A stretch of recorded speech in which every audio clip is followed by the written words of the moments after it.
have discussed detransitioners before, and I think we should definitely be talking about them and raising their voices up because it is a very underrepresented voice and they need to be heard. Of course, people detransition for all sorts of reasons, but I think it's very telling that the most common reason is that they realize that their gender dysphoria was related to other issues. This is evidence of what I've been discussing. It shows that people are being led down the wrong path, being misinformed, and often even pressured into being trans.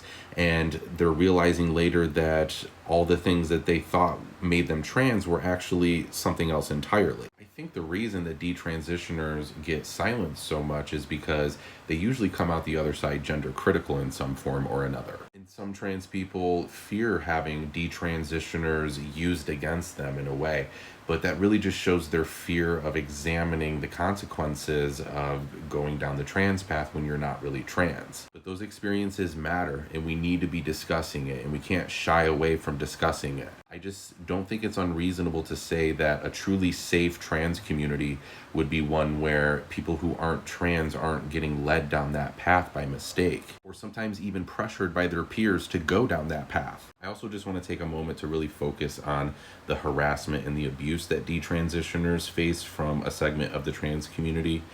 I know from just my simple, basic experience of switching a label and pronouns that I can't even imagine what detransitioners go through when they announce that they're going to detransition.